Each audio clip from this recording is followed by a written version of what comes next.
And about 10 minutes ago, she came in and was talking about that. So it looks like that Smith Branch Road made both you and Angie a little upset today. Unfortunately. Oh yeah. Okay. All right, so let's go ahead and get started, and if it's okay with our two speakers and you guys, I just have a few slides that I wanted to share, early, and then we'll get into the meat of this presentation, webinar, talk. But we're being joined by Kelly Thorvaldson from the South Carolina Aquarium, and also by Bill Stangler from the Congaree Riverkeepers. And they are what I would consider the experts on trash data collection, why we want to do this, how it's affecting wildlife, and other things that are related to litter here in South Carolina. So I'm happy that y'all joined us, and I thank y'all. But we'll just kind of jump right into it. I know y'all are probably most of us are on our lunch breaks right now, so I want to be sensitive to that. But I just wanted to start it off with just a few pictures, and these are pictures by me. They're pictures by my friends, right here in South Carolina, and just some supporters of SCWF. Just so you can see a few of the things that are happening with our litter. And y'all are all, probably nature lovers that are joining this, so you've probably seen it and it probably breaks your heart. But this is a little creek on the right-hand side behind my house here in Chapin. And that wasn't me, positioning things perfectly so it looked, trashy in that creek. That's just how I found it. And I was like, oh, that looks like it's perfect for a picture. So you've got your Gatorade bottle, some kind of plastic bag, maybe one of those bags that you pick up dog waste with, I'm not sure, and what looks like a water bottle. And then a buddy of mine and one of our board members, Cameron Foster, grabbed this picture in the pond that we are cleaning in the place called Archer's Lake on December 4th. You can see this poor great blue heron feeding in this pond. And some of these are feathers, these white things, but some of the white that you see in the pond is actually trash. And then you've got your plastic bags behind it. And just to kind of show you, it does affect wildlife and how it affects it. Here's a green heron doing what it should be doing, and it's eating a fat, juicy, and protein, rich green tree frog. And that's what it can do when its bill isn't tied together by a fishing string. And you can see the fishing string right here on the picture of the right. And my buddy Zach Steinhauser, took that picture, and that was at the Saluda River, and right here in Lexington/Irmo area. And so, you think about this bird, flying from Central America, coming up here to breed, and then it gets fishing twine wrapped around its bill. And I would imagine, unless it was able to get it off, it passed away because of starvation, right? Here's another one, anhinga, one of the coolest birds out there. Y'all know I'm a bird guy, but that's what it's supposed to do. It uses that great dagger-like bill to stab fish. And again, with either this was fishing twine of some sort, or maybe that plastic netting that we put around plants so the deer can't get to it, it couldn't feed. So I'm not sure if this one made it either. If some folks tried to catch it to save it, but it was a little too fast for us. So obviously it affects birds, but have y'all ever thought about this? Litter impacting our snakes, and think of snakes, as bird food, as food for other mammals, other snakes, other reptiles, other amphibians. Even a bullfrog will eat snakes. So this banded water snake that Parker Gibbons found had one of those plastic bottle, the ring below the bottle cap, around it. Now he was able to save it, but think about tightening a belt so tight around you, to where you couldn't eat. So think about him trying to swallow, him or her trying to swallow a fish, trying to swallow a frog or some other amphibian, and what would that have ended up doing, physically to his body. At some point I would imagine that would have started cutting in. So anyhow, I just want to kind of start it off with some easy pictures. I mean, these pictures were just provided to me just with a quick ask. It wasn't like I had to do much searching, and folks had these pictures for me to share with y'all. So, think about all the wildlife that we aren't seeing that is being impacted by litter. So I'll stop talking, Kelly. I want everybody to hear from you and Bill. And when you have a second, go ahead and you can share your screen. I'm going to stop sharing mine right now.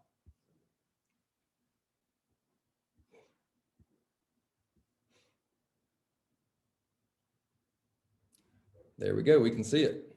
See that? Yes, ma'am. Fantastic. Sorry, I forgot to mute while you were talking, and No, you're good. apologize if I was making background noise. Not a bit. Everyone. All right. So, Jay, thank you so much. Thanks for all you do for wildlife and all South Carolina Wildlife Federation does to connect people to wildlife. That connection is critical to protection, and we appreciate you as a partner. I love talking trash. We got into this right before we started. We could talk all day about this, and so thanks everyone for being here to talk trash with us. I'm specifically going to be talking about using citizen science as a mitigation tool for plastic pollution. But I'd like to first just start right at home, the South Carolina Aquarium, my home away from home. We are a regional aquarium showcasing South Carolina from the mountains to the sea. And although we're located in Charleston, right on the Charleston Harbor, we really are, we want to be a resource for the entire state. And we have the incredible biodiversity of South Carolina packed within our four walls. If you haven't been, it's a truly amazing aquarium. And what you're looking at there with the trees on the second floor, that's our mountain forest. And so we have these outdoor aviaries that are wonderful. But one important conservation initiative at the South Carolina Aquarium is our Sea Turtle Care Center. It's a program that treats sick and injured sea turtles that wash up along the coast and is in need of medical care. And one frightening trend that we've seen over the years is the number of patients coming in with plastics that they've consumed in the ocean. So this is the first 20 years of rehabilitating sea turtles. In that 20 years, 39 patients came in with plastics in their GI tracts. A few of those patients are pictured here, and 34 of those were in the last 6 years. So that's a terrible trend. It's not sustainable for sea turtles, and ultimately it's not sustainable for any wildlife or for us for that matter. And this is just one of the more recent patients, Michael Myers, juvenile green sea turtle that that passed 110 pieces of plastic in just 3 days. So this photograph is the stomach contents of deceased hatchlings that washed up along the Florida coast in one summer, actually for one facility, not even the entire Florida coast. This is one facility's deceased hatchling stomach contents. We don't treat hatchling sea turtles here in South Carolina. Our hatchlings, when they move off of our beaches, they swim 60 to 80 miles offshore. So if they are consuming plastic, if they're getting sick or injured, they're not washing up on our beaches. They're too far offshore. So we really do look to our sister facilities that treat hatchlings to understand what's happening with them. And then this is unfortunately what we're seeing. This is a photograph of a hatchling loggerhead sea turtle as it floats in sargassum seaweed. That's the habitat these hatchlings are looking for when they leave the beaches along the Atlantic coast every summer. And it's in that floating seaweed that so much trash is collecting. It's really mostly plastic, which is unfortunate. And there's even more research that is showing that hatchling sea turtles are more likely to eat plastics than their older counterparts, the ones that we're treating in our hospital. And it's partly because they're not as discerning of their choice of prey. They kind of go at everything with their mouths. And partly because the surface of the ocean is inundated with these small broken down pieces of plastic. Plastic often floats. And so these sea turtles these young sea turtles that are living at the surface of the ocean are consuming plastic in great amounts. And really, you guys, we know that everything from plankton, the very basis of the marine food chain, to whales are consuming plastic in the ocean. And I don't have photographs of those. I'm really focusing on sea turtles here, but just know in the ocean, everything is consuming it. And so this trend that we're seeing with plastics and other marine life consuming plastics is the same trend that we're seeing along our roadsides, in our waterways, along beaches. And it certainly follows the trend of plastic production over time, as this graph indicates.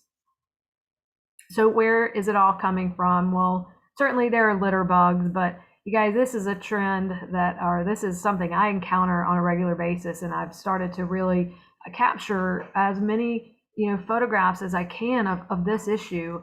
Our solid waste stream is just inundated with so much, mainly single-use plastic. I think that's the trend. We have increased populations in our municipalities. We have an increased waste. That graph I just showed you of plastic production, almost 50% of virgin plastic produced every year is single-use plastic. These are things that are used once and tossed. Mostly that comes in the form of food and drink, to-go items or food wrappers, or lots and lots of plastic bottles, bottle caps, straws, styrofoam. I mean, it's really these one-time use plastics, and that's what we're finding overflowing in trash receptacles in cities and on beaches and in dumpsters, and it's a big problem. So while littering is an issue, this is an issue. It's also these plastics are incredibly lightweight, and so they blow, even if it's not overflowing into our roadways or beaches or parking lots. They're so lightweight that they can easily be taken by wind and rain right out of a trash can or out of a landfill even. So it's, we have to get around the mindset of how do we reduce our dependence on these single-use plastics. I think that's really where we need to think. And we're not vilifying plastic as a material. It is the single-use plastics that has become such a big problem, and that we need to really start working on. So I think, first, it's just really important to understand that ecosystem health and human health are intrinsically linked. We cannot separate the two, and we can't afford to wait and see what happens with human health because of these issues. We need to get in front of this problem, this litter issue, and specifically plastic pollution litter. The one thing that we can all do is try to reduce our use of single-use plastics. And I think it's just really important to try to tackle one thing at a time. If you like water bottles, use reusable water bottles. Just try to do everything you can to avoid using those. Avoid Ziploc bags, avoid plastic cutlery when you get to-go food. Just refuse the cutlery and bring your own travel cutlery around. You don't have to have this fun bamboo cutlery. You can actually just take a set from your home and put it in your glove compartment, and there you have your own cutlery there. So you don't have to buy the fancy stuff to make that happen. And then, taking your own bags to any kind of shopping situation is one of the easiest and best ways you can protect sea turtles. Plastic bag material is the most common type of plastic that we're finding in sea turtle patients. We certainly find the gamut, but mostly the number of plastic bag material is far and above the others. So in 2017, the South Carolina Aquarium kicked off the first of our citizen science projects. With the Litter-Free Digital Journal. It's a litter tracker. This project, which is similar to all of our citizen science projects, is a tool to help communities identify local environmental issues to help them form solutions to those issues. Litter data is really important to understand the most problematic types of debris, and then you can start having conversations about solutions. And so anyone can access the Litter-Free Digital Journal by downloading the South Carolina Aquarium Citizen Science app on your mobile device, or you can simply Google Litter-Free Digital Journal on the web and find it that way. And we highly encourage anyone that's concerned about litter and plastic pollution to be part of the solution by tracking any litter that you pick up. So I'm just going to talk a little bit more now about litter-free digital journal and data. So, before I do that, I'm gonna show you pictures. We first started working in coastal communities on these litter issues because we work with sea turtles, and this is where sea turtles are nesting. This is where hatchlings are moving off of our beaches, and so it was natural for us to start working with turtle teams along the coast. But it didn't take long to understand that litter knows no boundaries. It is found throughout our state. And these are, in fact, pictures from clockwise. From the top left is Spartanburg, and then the Congaree Riverkeeper, who is here. This is one of his photographs from the Midlands. And then Cape Bird in Pickens, the upstate, and then Roman and Fort Mill. And these are all next to waterways. You can't see the water in a couple of the photographs, but these are all photographs taken next to waterways. And it just really shows how this problem is truly all over. So although we began working along the coast on litter, we really, in the past 3 years, have been doing a tremendous amount of work throughout the state to just to help understand kind of trends throughout the state, and also because we are a state that is connected by this intricate web of waterways, and ultimately all of these waterways lead to the ocean. And so, a plastic bag in Greenville or in Columbia could easily make its way into the ocean and into a sea turtle's belly, if it doesn't affect one of your local animals, that lives in these natural habitats where you're living. So this is just a close-up of the map of Richland County, and to show you how, oh my goodness, I forgot to fill in my number down there. So Columbia and Richland County, when we got started with this expansion, was at 1,630 debris, and it is over 50,000 debris now that have been captured in this. I apologize, I forgot to get that number in, but you can see the hexagons there, that those are specific data points. And when you're in the Litter-Free Digital Journal and you go into the map, you can actually click on those hexagons and see the data points that have been captured.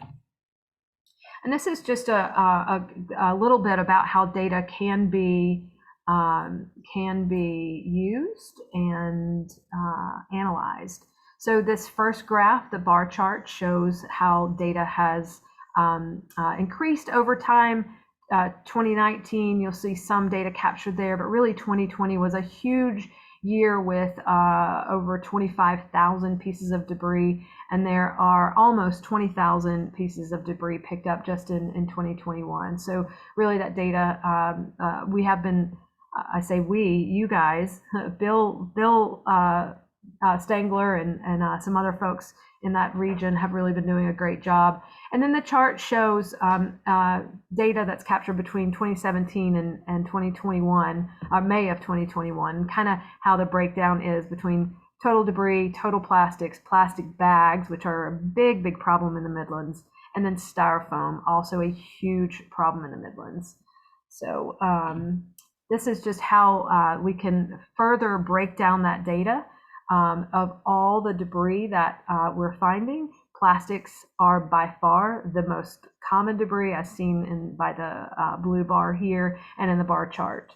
When we look closer at those plastic debris and how they break down, single-use plastic, mainly food packaging, listed here, drink bottles, caps and lids, food wrappers, straws, stirrers, utensils, and dinnerware. They are by far the most common type of plastic that is being found in Richland County.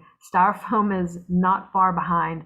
Styrofoam, it can be packaging styrofoam, packaging peanuts or broken down larger chunks of styrofoam, but it is really common to find clamshells and cups. foodware that is made of styrofoam. And you guys, styrofoam is a horribly chemical laden product, and I personally fear for my health when I eat out of styrofoam. So I encourage everyone to try to do your best to stay away from that. Can I ask you Smoking a related, question? we do have that listed under plastics because cigarette butts are made of cellulose acetate, and that is a type of plastic, and it breaks down into microplastics and enters the environment, the marine environment or the aquatic environment, and is consumed by tiny animals. So it needs to be listed under plastics. Also, cigar tips and lighters and a lot of the tobacco packaging is made of plastic. So, and then you see plastic bag here, 1, 2, 3, 4. That's the 5th most common. Typically, plastic bags in municipalities where we do this plastic breakdown is like 6th, 7th, or 8th in line. And in Richland County, it has notoriously year over year been around the 4th or 5th most common type of debris. And so, and that's important because that is at the in the Richland County prior to COVID was considering a single-use plastic bag ban. And so this data can really help inform Richland County Council about the plastic bag issues here. So anyways, really, Kelly, can really I ask you a important stuff. question? Can I ask you a question, Kelly? Yes, absolutely. Okay. And this was a question that was from here, but you know, we were thinking about, you had mentioned chemicals and it reminded me, but you know, you've heard about, you know, the smaller fish that have mercury in them get eaten by the larger fish, and then the concentrations of, does the same thing happen with you know, trash and the chemicals within the trash? If the smaller fish get eaten by the medium fish, and then those get eaten by the larger fish, and then so on, does the chemical concentration, I guess, increase just like it would with something like mercury? Do you know? Yes, bioaccumulation is really, it's definitely a factor that we have to think about. And a lot, you know, plastics are known to be very absorbent, and they do absorb a lot of harmful chemicals that are found in waterways from manufacturing or you know, or pesticide runoff, those types of things. They can absorb those chemicals, and those do bioaccumulate in the tissues of animals and will come back to us ultimately if we're eating these And a fish. follow-up question, has the fishing industry been affected by that? Like by catching the fish and then selling it to us to consume? Has it been affected at all to where they are starting to push back on plastics in the ocean because it might affect their livelihood? You know, I haven't heard anything about that. I do know that we've worked with fishermen in the southeast for many years, and they are very concerned about plastic. I mean, they're pulling it up in their nets. They're seeing it just when they're out in the water, and you know, these are folks that care deeply about the ocean and ocean life, and so there's great concern. Okay, well, that's a good thing. Yep, That's a start. Yeah, absolutely. And if absolutely. you, we do have a couple questions here too. Do you know of any countries or U.S. or I guess counties too, municipalities that have outlawed styrofoam? Yes, absolutely. There are about 8 along the coast that have banned styrofoam here in South Carolina. Oh, And Charleston, the city of Charleston, Charleston County, Mount Pleasant, which is the 4th largest municipality in South Carolina, Edisto, Folly Beach, Isle of Palms. There are multiple here, you know, along the coast that have banned single-use plastic bags, styrofoam, food containers, cups, clamshells, even coolers on the beach. A lot of these beach municipalities have banned styrofoam coolers, and then straws. That's another banned item in a lot of these bans. There are definitely states that have banned styrofoam as well, entire states, and I think that's, you know, that's ultimately where we hope that South Carolina will go down the road. Yeah, and I guess and this is related as well, but another question, this is the final one, and I'll let you continue. So thank No you worries. for the time. But is there a way to hold the companies responsible that use the single use and then the plastic bags, or force them to use something else? And I guess that's what this data collection, is helping with. Data collection is critical for that reason. We do encourage folks to take photographs and enter it with the data, because you can get a lot of branding information from that, and then that can be used to go back to these businesses. Chick-fil-A has just recently started changing their styrofoam cups to a paper cup, and that's, Chick-fil-A styrofoam cups were everywhere, and I'm confident that many folks used data around Chick-fil-A styrofoam cups to help inform Chick-fil-A of that. And I'm not saying that data is the entire reason they moved away from it, but brand data is important to inform companies and businesses. And so Katie, that asked this question, if she has data for a year or for 2 years, does she go to like her local municipality and say, hey, look at all this, these Chick-fil-A styrofoam containers that I'm having, or whatever, we're not picking on Chick-fil-A, any fast food restaurant, Yep. really, like, Yep. do they go to their local, government and then say, hey, this is all the data I have, let's have a meeting with, these fast food, or what, like, how does that even work? Yes, so anyone can show up at a city council meeting and give public comment and say that they're concerned about these issues. It doesn't have to be a topic on the agenda. Anybody can make public comment about any topic that they would like that concerns council. You can write letters to your local council.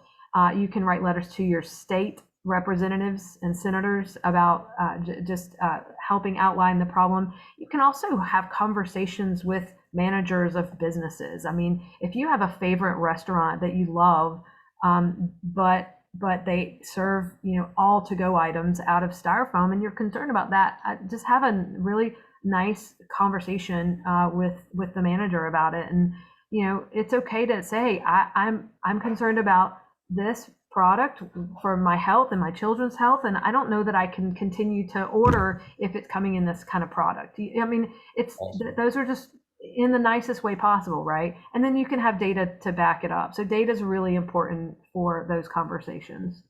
Perfect. Fantastic. That's fantastic information. Thanks. Yes, absolutely. And I apologize. I had my little bar on the my other screen, so I didn't see the chats coming in.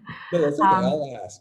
All right, I have it in front of me now, though. So, all right, you guys. So this is how we can analyze data, right? Data. One of the things that separates Litter-Free Digital Journal from other litter trackers too is that anyone, if you become a member, you can download every piece of data that has been entered. You can sort it by municipality. You can sort it by state. You can sort it by debris. You can you can do this type of work, and we're certainly here to help with that analyzing. So then I'll just move forward with how some of this data has been used. Wild Dunes is on the Isle of Palms. It's a gated community, but they were the very first community to take data. Well, let me show you the data first. So here, there were 4 data points that were created. These 3 were by the same person. And you can see that they laid out nicely the photographs, so you can see the types of debris being found. But this is the most telling of the 4 data points we had at that time. The Litter-Free Digital Journal comment on this data said, "This is from Wild Dunes Association, or Wild Dunes Property Owners Association Beach House, south to 49th. I average 4 buckets each trip. 4 buckets. Most of the debris is around the resort's Grand Pavilion. This is a high-end gated community, and their beaches were trashed. And so the Wild Dunes made sweeping changes after this was brought to their attention. All of their restaurants, all of their stores stopped using single-use plastic bags, stopped using any kind of styrofoam, and became straws upon request. Those were just the easiest things that they could quickly do away with. And so it didn't take legislation for them to do it. They wanted their beaches to be cleaner, and they took it upon themselves to make these changes. Litter data has also been used by community members along the coast and in inland communities to inform businesses and many of the single-use plastic bans in South Carolina. So, and there are 19 actually in South Carolina. We have really gone. I mean, we've surpassed a lot of states in terms of really taking action on these single-use plastic issues. And this is just a young child that was at one of the, I think it was the James Island Town Council, saying, asking his legislators to say no to plastic because his future depends on it. Isle of Palms was the first in South Carolina. This is a tremendous amount of litter data has been captured since 2018 in this kind of popular, busy part of Isle of Palms.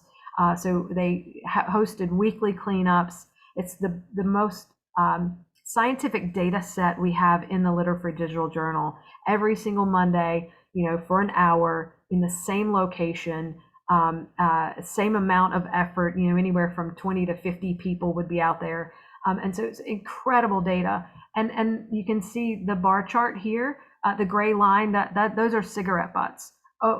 Week over week over week, cigarettes were the #1 debris being captured in these litter sweeps.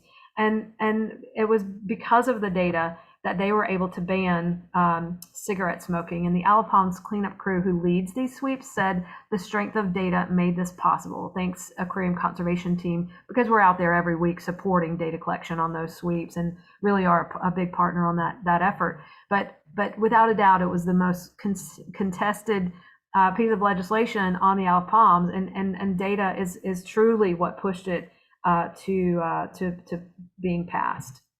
Folly Beach just this year passed an ordinance banning smoking on the beach. I think that happened in January, and it took effect in March. So really exciting ways this data is being captured. So actions that you all can take: use alternatives to single-use plastic, support businesses that do the same, and tell them that you're supporting them because they're protecting the environment. And alternatively, don't support the ones that are polluting the environment. It's really important that our money talks. Become a citizen science and collect environmental data to help your community. Let your voice be heard to local leaders, like we just talked about. And then become a volunteer or donor. Get more involved in our organizations in litter sweeps with data collection. And I just want to say thank you for your attention. And thanks to all these partners and donors that really have made our work possible. My contact information is here. If anyone would like to reach out to me outside of this, I'm happy to have more conversations. Yeah, and keep the questions coming too. And if Kelly has time or Bill, at the end, we'll get those answered or try to answer them. But holy smokes, thank you so much for all that information. I mean, it was amazing. I'm fired up to to go out right now, because you can see things have changed. Things changed because of the data collection, and then people, taking that data. I think that's amazing. I appreciate you explaining that process of how we can, writing a letter or going there face to face or talking to the business owners. As easy as that might seem to you, it's not that easy for people like us that aren't, doing it every day. So thanks for sharing that. Absolutely. And we're happy to help people know, to give some tips on how to talk to legislators too, and write letters to legislators. But Bill certainly has a tremendous amount of expertise there, more than me. And we're, our legislators want to hear from constituents. They don't always want to hear from conservation organizations. So that's why we make this data publicly available, so that they can hear from you, not always us. The Bills and the Kellys, they hear from us. They need to hear from more people. And that, I was thinking about this while you were talking earlier. So if I'm just Jay Keck out in Chapin, can I do this by myself? I don't have to wait on South Carolina Aquarium. I don't have to wait on an event that, SCWF has or Bill might have. I can do this on my own or with a partner, right? It doesn't have to be, with 15 or 20 other people through an organization. That's right. We have a lot of individuals that are capturing data, and hopefully, folks will join the December 4th sweep, and because we'll show you how it works, and then we hope that a few people will leave that sweep and want to do it on their own, especially after doing it themselves and figuring out it's really pretty easy when it Yeah. comes down to it. Okay. Awesome. And the man that's about to talk right now, Bill, all those little, shapes that you saw around Columbia, probably 90% plus were probably something that you had your hands in. So I don't know if they were all us, but yeah, I just went back. I had to pull up and look when I started doing these cleanups with Kelly and recording the data, and it's just over 2 years now. awesome. We've been collecting data for 2 years. Talk about what y'all do, and shed some light on what people can do and what you've seen, in the area. Absolutely. So my name is Bill Stangler. I'm your Congaree Riverkeeper. Really glad to be part of this conversation today. When Jay reached out and said, "Hey, do you want to be part of Talking Trash?" I was like, "Yeah, we're going to talk about like smack talking." I said, "No, it's about litter." And then we did a little, meeting to discuss it. And one of the first things Kelly said is, when I think of trash in the Midlands, I think of Bill. And I was like, no, wait, we are talking trash about me now. So I'm going to pull up my screen here. Give me 1 second. All right. So, again, I said, I'm Bill. I'm your Congaree Riverkeeper. So Congaree Riverkeeper is a grassroots nonprofit that works to protect the three rivers here in the Midlands: the Broad, the Lower Saluda, and the Congaree. And so we do that in a number of ways. We do outreach and education, we do advocacy, and we enforce environmental laws. So what that means, generally speaking, is we do a little bit of everything. So we talk to school groups, Boy Scout troops, Girl Scout troops, community organizations. We educate them about the issues that our rivers are facing and what they can do. We comment on permits. We respond to pollution concerns. We work on complex policy issues. We pick fights at the State House, and we drag polluters into court. When DHEC or the EPA are falling down on the job, we're kind of that last line of defense to hold polluters accountable. So we do a little bit of everything. I've got a great team of volunteers. I've got a dedicated board of directors. Right now, I'm still the only staff person for the organization. So we're a very scrappy organization. We've been around for a little over a decade now, about 12 years, working to protect all these rivers here. So all told, it's 90 miles of river, those three rivers there, but it's also, when you add up all the tributaries, so those creeks like Smith Branch that I was talking about at the beginning of this, you end up with 2,000 stream miles in portions of 5 different counties, population of more than 600,000 people. So it's a lot of area to cover, but it's truly tremendous rivers that we have running here through the Midlands. So I'm going to talk about one, or actually a few pieces of kind of what we work on as far as litter and especially plastic pollution. And I'm going to start by talking about our cleanup program. So I've been helping lead river and stream cleanups for more than 15 years now. I've been the Riverkeeper for 10 years. I think it's like 10 years this month. But before that, I was doing river sweeps when I was working as a river guide for Adventure Carolina. We did river sweeps a couple times a year. And for the first several years of this, my focus was, let's get a bunch of people out there and pick up as much trash as we can. And that's been great. We engage with hundreds of volunteers. We average right now about 1 cleanup a month. And for the last several years, we were hitting about 10,000 pounds of trash a year. The last 2 years have been a little bit under that, just because we had to reduce our cleanup size because of COVID limitations. We actually had to put it on pause for a little while we figured out, can we even bring people together? How do we do this? But we're still averaging really, pretty high numbers, thousands of pounds of trash, hundreds of volunteers engaged. But one thing that we started doing, and this was 2 years ago, like I mentioned a minute ago, is so my counterpart down in Charleston, Andrew Wonderly, the Charleston Waterkeeper, started asking me questions. He said, "Are you tracking data for your cleanups?" And I said, "No, we're just going to get as many people out there and pick up as much trash as we can." He said, "You should really start doing that." And I said, "Okay, thanks for the advice, buddy. Go back and do Charleston stuff." And then, he kind of asked me again. I think we were at some event at the State House. We were working on legislators, and Kelly was up there and she was presenting data that they had about these, litter sweeps in the Charleston area and the coastal communities. And he was like, you really need to start doing this. And finally, Kelly reached out to me and said, you've got to start collecting this trash data. We're going to come up and do a cleanup with you, show you how it's done. And I said, okay, let's see how this works.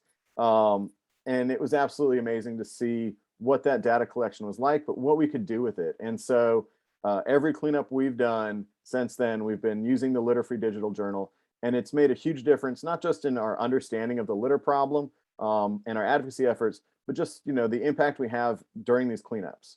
So, now, if we've got, let's say 20 people, 4 or 5 of them are holding a clipboard and marking down trash. But, and I pile all that at the end, we submit it through the app and put it out there. We can do that, like Kelly mentioned, there's a ton of information that we can do with that. So, we take that and I talk to folks like city and county council, and I say, hey, you guys, we have a pollution problem, we have a plastic bag problem, we have a single-use plastic problem, and try and work on those answers. And I'll talk a little bit about, some of the stuff we've dealt with at the State House with this as well. But the thing that I've also really noticed is it's way more impactful to our volunteers as well. So, if you're just going out and you're grabbing every piece of trash, that's great. And you can fill up a bag and you feel really good. When you have to shout out plastic bag every time you have to pick one up, and you hear someone say the word plastic bag 122 times during one of our cleanups, it really leaves an impact. That person that has to mark it down 122 times, they remember it. It sticks in their head. The person shouting it out, everyone around there. And so when we get to the end of our cleanups now, I don't have to say, hey, tell me what the most common item is. I mean, I ask, and then we look at the data sheet real fast. And what we constantly see is it's these single-use plastics. It's plastic bags, it's plastic bottles, it's styrofoam, it's food wrappers, constantly what we're seeing. And so I know that our volunteers walk away with a greater understanding of the problems that we face in litter and especially in plastic pollution issues. So, it's been incredibly helpful on that end to have that. And it's a great way to get certain folks involved too. Not everyone loves sticking their hand in a hole and pulling out a dirty diaper or who knows, we find all sorts of weird stuff. And so it's a great way to make sure that everyone has a job during our cleanups as well. And yeah, so that's been great. So we run those cleanups on a regular basis. Not all of them are open to the public. We do some with, organizations, kind of, separate ones. So a lot of USC students work with us, a lot of school groups.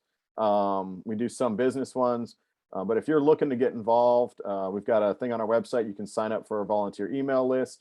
Our cleanups fill up really fast. So if you are interested in doing that, get on that email list. If you see an email from me that says, hey, we've got a cleanup coming up and you want to do it, sign up that minute, because usually our cleanups are sold out within about 3 to 4 hours.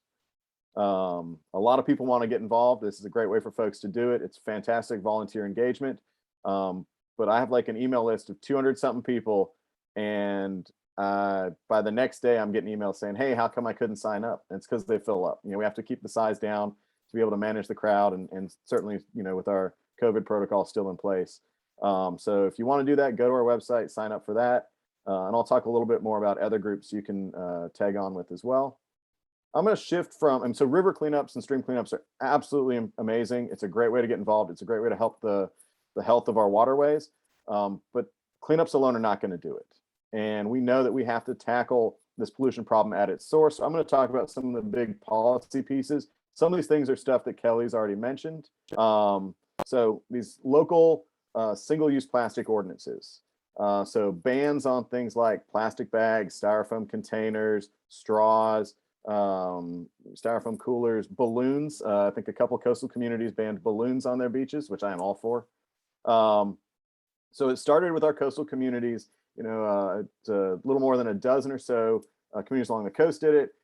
Shifted inland. We started seeing some inland communities do it. So here in the Midlands, Arcadia Lakes passed a single-use plastics ban. So did the city of Camden. So we're seeing that pick up here in the Midlands, and certainly other folks have considered them or doing research on them. Richland County, as was mentioned before, considered one. They actually did 2 readings. It takes 3 readings to pass an ordinance. They got through 2 readings. They kind of paused it. There was a lot of feedback. There was some pushback. And so we were working through the stakeholder process to try and make sure that there was citizen engagement, there was business engagement, that we were making the right choices. The ordinance was going to work with the community. And unfortunately, a couple things happened. The process really slowed down. And then COVID happened. And what we saw at that same time was a big push from the plastic industry to say, hey, single-use plastics are the answer to this pandemic. Everyone needs to get more plastic this, more plastic that. You know, it was put everything in an extra plastic bag, start using more, single-use plastic cups and silverware. And it really, I think, scared some folks at the county level, and it really paused that process. And so I am hopeful that Richland County is going to revisit this in the future, and that we can get a good, usable single-use plastics ordinance in place. But the one that we had kind of stopped dead. And so that's something that we're going to have to bring back up and continue to work on. And we've got some champions at County Council in Richland County. We've got some folks at City of Columbia that are interested in this too. And so we're going to keep working with those local communities to do it, because we've seen it work in other parts of the state. And even folks, we saw some kind of pauses and rollbacks of some of this stuff during COVID in those coastal communities that had implemented, and they're going back and they're reworking some of the things that they need to do. They're implementing the ordinances now, even with some pauses that took place, and they're tweaking where they find problems. That's the kind of thing that you have to be able to do, is if you realize, hey, this isn't doing exactly what we intended, you go back and you fix it. You get that feedback from your constituents, from your citizens, from your businesses, and you got to make it work for your community. So we're going to keep working on that. One of the other things we ran into, and this is where that data from the Litter Free Digital Journal was so important, was this effort to do a ban on bans. So if you follow the legislative work that Congaree Riverkeeper does, or many of our partners with the South Carolina Conservation Coalition, the Wildlife Federation has been a big part of this effort too. One of our big priorities was fighting against these ban on bans. So we started seeing these bans pop up in local communities, and the plastic industry freaked out, and they saw that their products were going to get started pushed out. And so they went to the South Carolina State House, and they said, you guys have got to ban these local bans. Now in South Carolina, we have a general policy called home rule. That's that, the best government to make decisions for people is the one closest to them. That's your local government. If the state isn't telling you can or can't do something, that decision should be left to local governments. Well, that policy works unless you're going up against the plastic industry, who say, hey, we don't want anyone to ban anything. And they use a lot of different talking points. They say, oh, you'll have a patchwork of rules and regulations, and that's going to make it really hard. The reality is that's really not the case. Businesses know how to adapt. You've got different regulations everywhere you go, from zoning to parking to whatever else. We can figure out how to do plastic bag ordinances and styrofoam ordinances. And so they tried year after year to ban single-use plastic bans across the entire state of South Carolina. We were tremendously successful in pushing back against that. Had some great partners working on this across the state, conservation organizations and local governments especially. We saw the local governments that passed these ordinances come up and step up and speak about the importance of them. We went up and we brought, at first I started just bringing anecdotal data. I would talk to a senator and I'd say, hey, I did a cleanup in your district, 2 weeks ago, and we picked up a bunch of plastic bags. Well, when we started collecting that data, I could actually go and say, here's the chart. Let me show you. Here we picked up 95 plastic bags. We picked up 110 plastic food wrappers. We picked up, 66 plastic bottles and 300 pieces of styrofoam. That photo that's right there, that's from a cleanup I did in a senator's district about 2 weeks before one of these hearings, because I knew that was coming up and I knew we wanted to bring the data. Kelly compiles data from the entire Litter Free Digital Journal for the state, and she'll bring that data as well as those sea turtle photos. And things like that. And we were tremendously successful in using this data that we have to help move that conversation. And so we've been successful in fighting against that ban on bans. We're not sure. I mean, it's always kind of lingering out there. We don't know if it's going to come up again this upcoming session, but it's certainly possible. So this is the kind of stuff that's happening at the local level and at the state house level. There's some other big things happening with plastic pollution, and I'm focusing mostly on plastic pollution today, because as you saw from Kelly's data, it's one of the biggest litter problems that we have in South Carolina and globally as well. So there are a couple of big federal pieces that are happening right now as well. And so one of those is the Break Free from Plastic Pollution Act. So this is something that hundreds of conservation organizations around the country are working on and supporting, and it's going to do a number of different things. So, it looks to encourage real recycling, to reduce and eliminate single-use plastics, to hold the producers of single-use plastics accountable for their pollution that they cause, to do all these different pieces. And so that's been introduced in Congress. And so you'll continue to hear more about this, especially as it moves along. This is something that I know Waterkeeper Alliance, which is our umbrella organization over the 350 waterkeepers worldwide, is really pushing to support. And a lot of our on the ground partners, waterkeeper organizations around the country are also working on this, because we know that if we don't get some serious reforms in place, we're going to be drowning in plastic in the near future. So that Break Free from Plastics Pollution Act is important. You can check out that website. It's got actions you can take. And then, keep an eye out, local organizations that you may partner with or follow. We'll probably be putting out actions alert about this stuff too. Contact your Congress people, tell them to support it. Tell them, plastic pollution is a serious concern for you and your community. Now, another federal policy issue that's been making its way through is the banning single-use plastics in our national parks. So this is something that it kind of started under the Obama administration. There was this idea. So the National Park Service went and looked.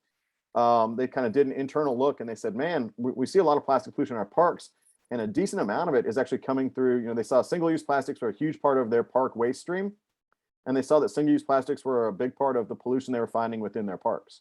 And so they wanted to figure out, how do they address that? And one of the things they said they could do is phase out the sale of single-use plastics. Don't use plastic bags in the gift shops.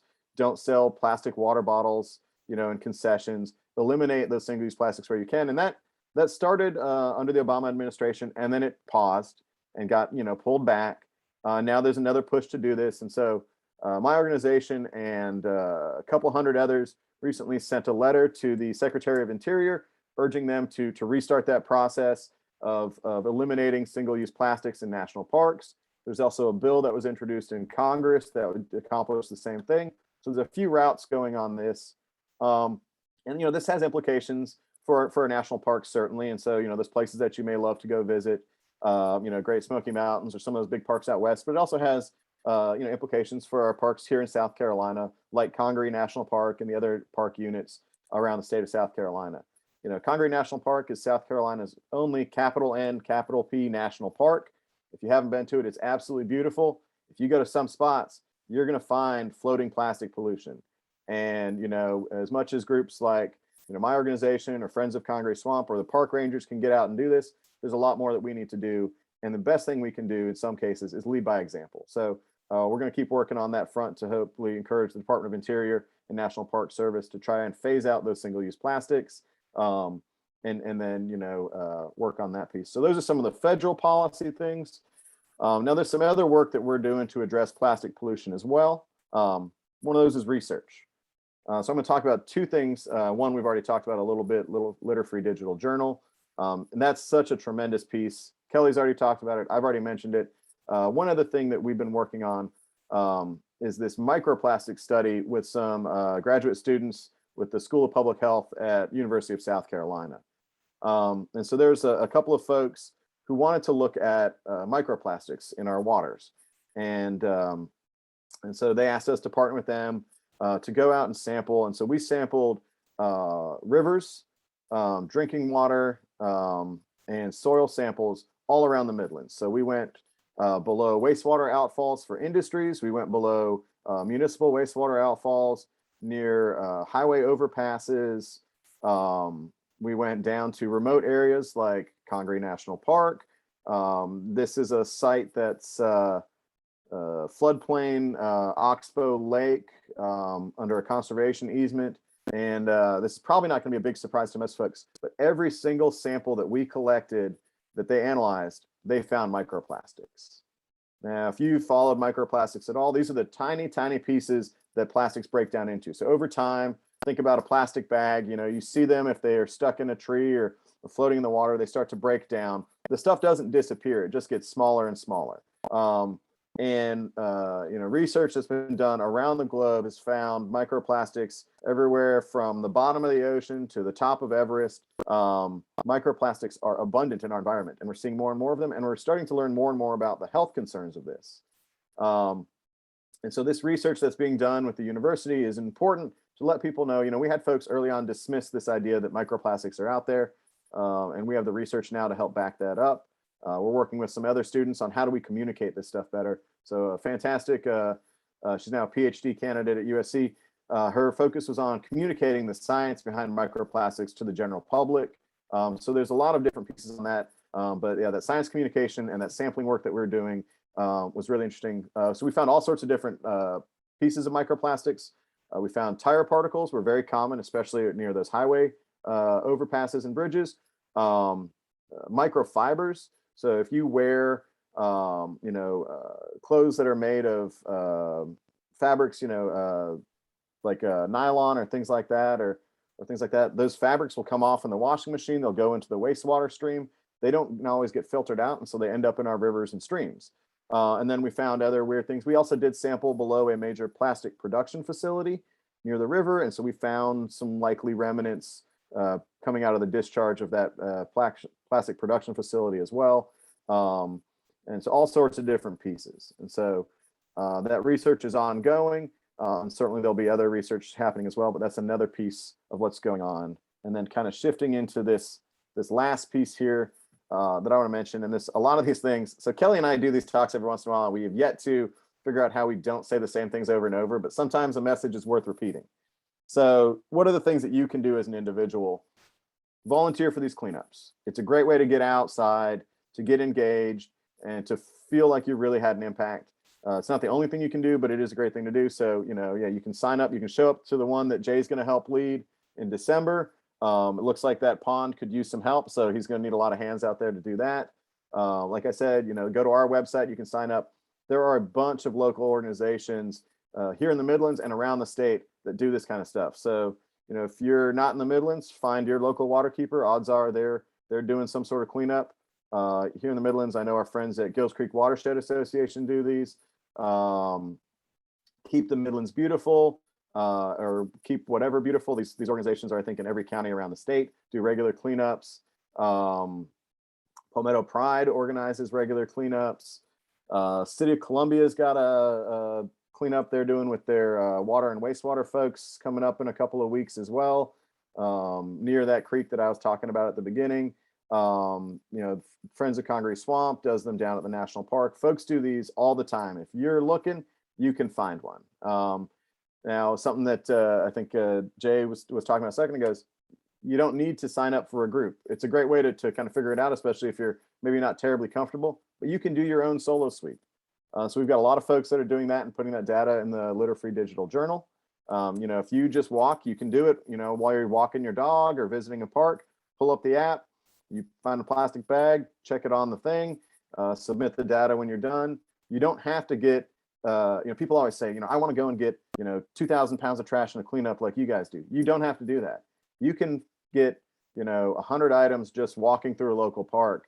And that can be real meaningful, or you can get 10 items and it still makes an impact. So do those solo sweeps on your own. Make sure you're doing the data. So download the app, or you can write it down and upload it later. The other big thing you can do is get engaged on these policy issues. So, follow organizations like mine, like Wildlife Federation. And when we say, hey, we need you to contact your state representative or state senator and push back on this ban on ban stuff, do that. Fill out the email, make the phone call. Talk to them when you see them, let them know these are important issues for you. That's absolutely important. When we say, hey, we need you to fill out this form and contact your US senator, do that. When we say, hey, we need you to show up at this county council meeting or fill out this survey from the county, or contact your city or county council person, please do that. Get engaged. That the other side is going to have people talking, and they're going to have talking points and lobbyists and contributions. We need to have voices, and we need them to be loud, and we need a lot of them. So get engaged on those policy issues. Change your personal habits. So that's a pretty obvious one. We already heard Kelly say, we've always heard, I know y'all probably remember the little commercial, reduce, reuse, recycle. And those are really important steps, and everyone should try and do as much of that as possible. But the one that I've added to it that Kelly already mentioned a little bit is refuse. So refuse that plastic straw at the restaurant. Refuse that plastic silverware that you absolutely don't need because you already have too much of it and you don't want to use it anyways because it's crap. Refuse that plastic bag at the grocery store. Bring your own.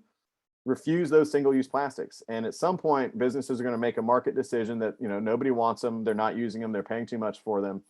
And you know, you can do it politely. You don't have to say, don't give me that. Sometimes you need to say it twice, maybe 3 times. But you know, we can change our personal habits as well. And then the last piece here is educate others. And I want to emphasize this one: educate others nicely.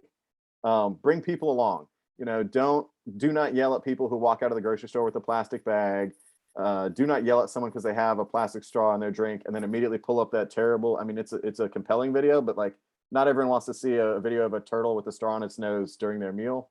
But you can bring people along, and a heartfelt, meaningful conversation with folks about steps that you're taking, steps they can take, can go a long way. And so the other thing about that is encourage the folks that are doing the right thing. So if you have you know, Kelly said, you know, go to your restaurant, and if they're using a ton of styrofoam, let them know that that's a concern for you, and that's absolutely critical. The other thing you can do is the folks that are doing it right, that have shifted away from single-use plastics, that are trying to use alternative products, or that are doing even the basic thing when you know, a server at a restaurant doesn't immediately give you the straw, and they say, hey, I only do them on request. Thank them for that. It goes a long way in reinforcing those behaviors and those decisions that may cost a little extra or may take a little extra effort. So educate folks about, you know, what the concern is, what they can do, and then encourage the folks that are doing the right thing to keep doing the right thing, because that's absolutely critical. And then I'm going to mention one other thing here, which is, where's that little chat box? I don't know where. Oh, here it is. Oh, I have a bunch of questions. I was not paying attention to that. So Kelly and I are part of a documentary that was filmed a little while ago about this kind of trash problem and plastic pollution issue in South Carolina. It's called Macroplastics in South Carolina Waters. It's actually going to air on ETV in December. So I'm going to put a website and just a quick thing about the date and time for that in the chat here. So we worked with a USC student who now works for a Waterkeeper organization up in the Northeast. I guess, you know, riding around in a boat with me, just got her hooked on Waterkeeper life or something.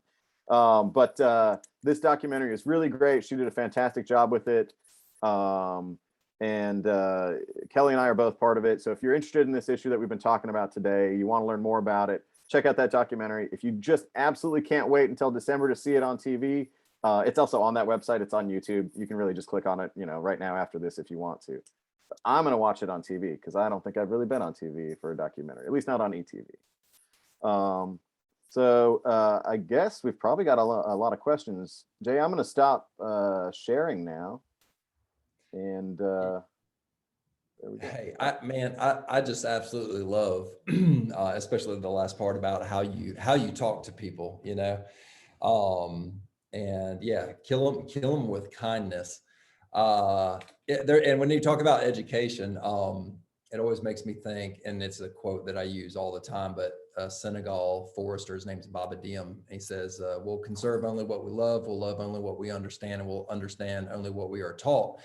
And education doesn't always happen just in a, you know, at a school or a church or wherever. I mean, it can happen in your living room over a glass of wine. And you know, this video, this webinar, again, will go out to everyone that's on it, and then we'll also distribute it in other ways as well. But sit down with a friend and have, you know, crack open, if you do partake in wine from time to time or whatever, you know, make it a fun. Don't just like sit the person in front of the computer and be like, watch this for an hour. You know, they're going to go to sleep maybe. So hang out with them, you know, and do it in a savvy way. You know, my wife is in sales. And, you know, statistically, it takes 7 times to change somebody's, you know, whether that's a buying habit or whatever. It took your Congaree, or I'm sorry, Charleston Riverkeeper to tell you twice and Kelly to tell you once before you started, you know, collecting data. So he's way ahead of it. You know, it only took him 3 times. But it takes, you know, don't get Kelly's very persuasive. Keep on going, you know, be persistent and be kind, and again, savvy. And, you know, emotionally intelligent, you know, and kind of try to read people, and just figure it out. But another thing is just getting out there and doing it. And hopefully the education piece will encourage other folks, you know, to get out once they see how horrible this problem is. So just I don't know, just a couple thoughts. You know, when you were talking about microplastics, a question that came to my mind was, how can people, so that's way harder to do. Like I can't I don't have the stuff, the materials to do the microplastic, research. So how can people support that? Because it seems like that data is amazingly important. So how can people support other people doing that? Yeah, and so there's a lot of folks doing this type of work around South Carolina and around the country, and we wouldn't be able to do it without having partners like the University of South Carolina, College of Charleston, Citadel.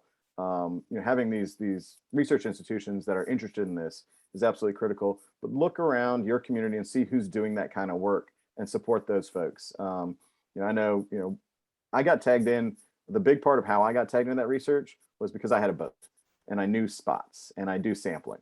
And that's why we got pulled into it. But yeah, look for the organizations that are working on those issues. And they're absolutely, microplastics is such a critical issue that we're learning more and more about. I remember, when we started looking at this and we started finding these everywhere, I started doing a little bit of a dig into the research, and we noticed that microplastics are being found in all sorts of different things. WIS, our local news station, went out and they did some sampling as well. They did a really great 3-part kind of investigative journalism series on microplastics in the Midlands. And so, they started with, what's going on with our trash problem. Then they went into the public health concerns about microplastics. And then they went and did, had some sampling done and showed the results. And so they went and they sampled, a couple of drinking water fountains, some river stuff. And they went to the water fountain at the State House and they pulled a sample from that just to make the point. This stuff is everywhere. And they got hits at every single one of those. But one of the things from that research that's out there that really kind of opened my eyes and made this an issue that really hits home is they're finding microplastics in things like shrimp and oysters. Yeah. And they're finding it even because it's in our drinking water, it ends up in things like our beer. So if it's in our oysters and our beer, that's a South Carolina problem. And that's something that we need to do something about. Hey, it's funny, but it's true. It's funny, sad, and true, all at the same time. So would you say, like, to support something like that, because not everybody has the equipment to do that, like financial support would be mostly needed? Yeah, I mean, yeah. So if there's folks that are doing the work, yeah, support them financially, make the donations, become a member, do all that stuff. If you want to see more of that work, reach out to those organizations, ask them what's going on, if that's something that they can work on. Capacity is a big issue for folks. So, see if you can get engaged and volunteer with folks too, to do that stuff. And there's a lot of opportunities to engage in citizen science. So it doesn't just have to be microplastic sampling or litter-free digital journal. There's a whole bunch of other stuff you can do if you want to just engage in that science piece. The folks at Adopt a Stream are doing some really great stuff too. And this just builds. Once you build this kind of informed citizenry that's engaged in citizen science, we can do a lot together. So just get engaged in whatever way you think you can. But yeah, I mean, I'm not going to ever say no, don't, donate to your conservation orgs. Always do that. Yeah, well, that one just seems, harder to do, just me and my family going down there and sampling for microplastics. That seems hard. So yeah, I don't think you have the right microscope for it. Right. So I just was kind of curious. So, so if you have any more questions, please pop them in the chat box. It's already almost 10 after 1, so I know everybody needs to kind of get on their way. But we will distribute this video again to everybody that's on today. Please share it with friends, family. If you're a teacher, or know a teacher that would be very interested. Just imagine a classroom of 25, 30 kids watching this, or even more, hopefully. And I want to thank Bill and Kelly. Man, I just think this is the top priority. So thank you for spending your time and talking about this again, Bill and Kelly. But we'll continue to educate. We'll continue to rely and lean on people like you, the experts, and we'll continue to do our part too as an organization and follow y'all's leads. Yeah, and so this video will be on SCWF's YouTube channel as well, and again we'll send the link so people can share it. So anything else that y'all want to share? I don't see any extra questions in. I think this is a great 101, if not 102, type of talk, and it can really get some momentum and some energy, not just in the Midlands but around the state. So anything else? I would just say two things. Go ahead and download the South Carolina Aquarium Citizen Science app and join. You have to set up a profile essentially, and then all the data goes under your profile, so you can kind of track your impact over time, and you can go in and see what Congaree Riverkeeper has done, and it's cool. It's very interactive. You can like people's observations and you can comment on them. So, and you can private message people. It's really, really a very interactive and fun app. And so we'd love for you to join that. And join us on the 4th, where you'll be able to, take litter as a group. We'll be using clipboards and data sheets rather than the app on that. It's just easier with big groups. But we hope to see you in early December. So thanks everyone for being here. And just the name of that app again, that app, is that the litter-free digital journal? Yes, the app is actually called the South Carolina Aquarium Citizen Science app. So when you're in App Store or Google Play, you have to search South Carolina Aquarium and then enter, and you'll see that. Because the litter-free digital journal is one of like 6 citizen science apps we have within that big app. Gotcha. And could you repeat that one more time, just the name, South Carolina Aquarium Citizen Science app. Okay. Awesome. If you search South Carolina Aquarium, it'll come up. Okay. Awesome. Or you can find it on the web by I put the link in the chat, but you can just Google litter-free digital journal and come up with it. And a lot of people that do like to use the paper form when they're doing their solo sweeps will just bring that form home and enter it from their computers. It's obviously a little bigger screen and a little easier to enter some data, but others like their app. So it just find whatever works for you, Right. Yep. Mm-hmm. Yep. You don't have to do it right then and there in the field. You can put it on a piece of paper and then take it home. Absolutely. Yep. Okay. All right, Bill, any shout outs for you? Anything? No, just thanks so much for having us, and good luck on the cleanup. I think we're doing one the week after. So we'll compare. I like to have some competition on who's going to get the most stuff. Hey, all right, man. I need to get on it. Holy mackerel. All right, guys. Well, thank you for spending your afternoon, your lunch break with us. Thank you, Bill. Thank you, Kelly. Y'all are awesome, and we'll see you next time. Thanks, everybody. All right, bye.